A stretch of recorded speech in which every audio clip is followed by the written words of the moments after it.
Oh boy, the football game, for lack of better arable terms, that happened in Oxford, Mississippi last night. It's a good thing we moved the start time for this one back 90 minutes because, did you see what they warmed up in? Hey, Ole Miss didn't warm up at all. They just no-showed. Didn't even show up for warm-ups. Alabama 63, Ole Miss 48. It was not a basketball game, but it sure does look like it. Another cautionary betting tale.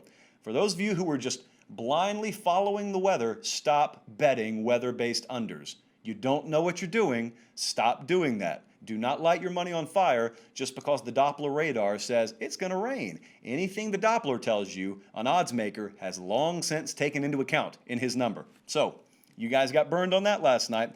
Bama fans saying they don't recognize this team right now. You should.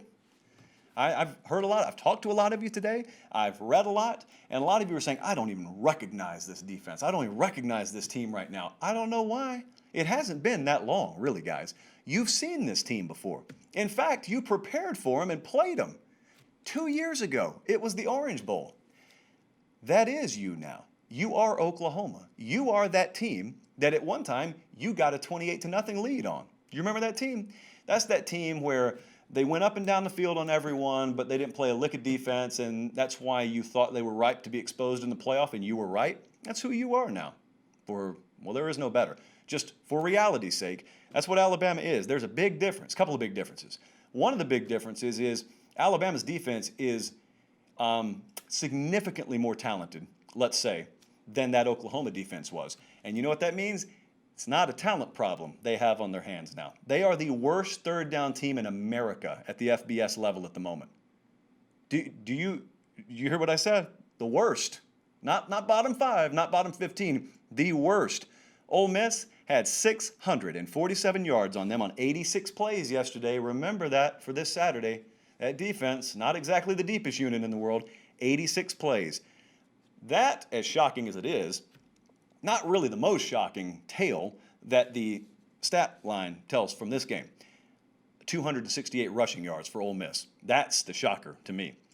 That it was a 29-57 pass-to-run ratio for Ole Miss, which is the total inverse of what you would expect had happened if I told you, man, Ole Miss, they scored 48 on Bama. Oh, they must have bombed away on them. They got their passing yards, but it was 268 rushing yards. I got to be honest, I thought Lane Kiffin was probably shocked at how easily they ran the ball. It wasn't a bunch of gadget plays either.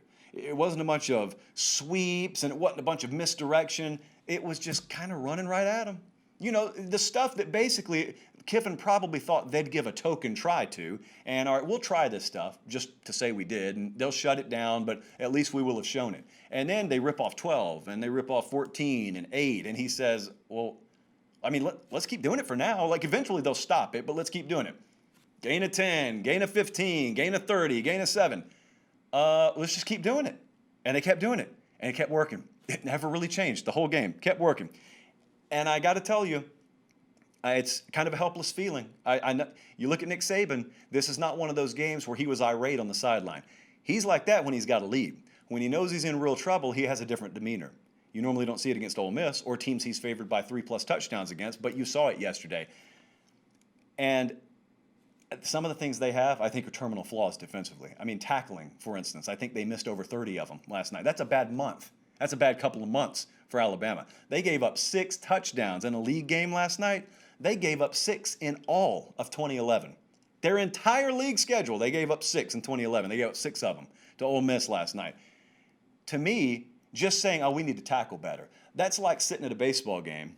In the bottom of the 3rd inning, you've already walked 5 guys, and you just can't find the strike zone, and someone in the crowd yells, throw strikes, like you're not trying to.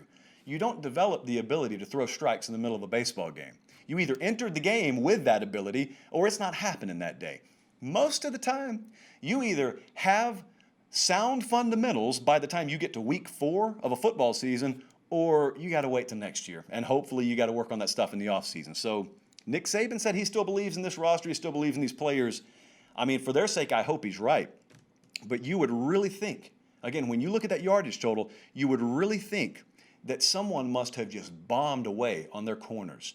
And that is totally the opposite of what happened. The reality here is Surtain and Job, especially Surtain, play so well you don't even see him. He's got to come on a corner blitz for you to even see him. He totally takes a receiver out of the game. And he and Job did a good job last night. I wrote it down, actually. The guys they covered last night had a combined 1 reception for 11 yards. That's taking the top 2 receivers out. Here's the troubling statistic. Ole Miss had a couple of running backs and a tight end that combined for 462 and 6 touchdowns. Linebackers lost. Safeties lost. There's some preseason All-Americans on Alabama's team right now that wouldn't crack 4th team All-SEC. But those aren't the wildest stats, because as bad as their defense was, their offense is a machine unlike anything I've seen in quite a while. I gave Colin this stat earlier. I think to this very moment, Colin thinks I'm lying about it. I would think I'm lying about it if I didn't watch this game bell to bell last night. I've never seen a stat like this. I've watched people play games on Xbox. I've watched Little League games. I've read the score about Georgia Tech and Cumberland. I have never seen a stat like this. All right, I got to credit Roger Sherman from The Ringer for this one. Ole Miss's defense last night prevented 41 yards of total offense. You never hear that stat because it's insane. So let me break down what I just said for you. They prevented 41 yards. Here's what that means. Alabama had 11 total possessions last night offensively. Out of the starting field position they have, if you figure what the perfect game for Alabama would have been, it would have been 764 yards. They got 723 of 764 total possible yards last night. They punted once on their 40-yard line, or I think Ole Miss's 40-yard line, and then they had a turnover at the 1-yard line. Ole Miss's defense prevented only 41 of total possible yards Alabama could have gotten. That is 11 living, breathing human beings on a football field with scholarships to play in the SEC. And yet that is as close to playing against air as you'll ever come. I'm not kidding. They got 723 out of 764 possible yards. The worst team in the history of this sport should be able to hold you to less than that. So that number was mind-boggling to me, but Nick Saban did not look nearly as bothered as a lot of folks, including myself, would be if I were him last night. So I don't know. A couple of things could be true here as we're about to move on. It either could be that he's already resolved in his mind that changes are coming and he just couldn't say it last night, or he's resolved in his mind long before last night that this is who they are this year. Therefore, he wasn't quite as shocked as everyone else was. Which one of those things is true? Tell you one good thing, though. They did have over 300 rushing. So we knew that that was coming last night. We just didn't know that they were going to need all 306 of them in meaningful action.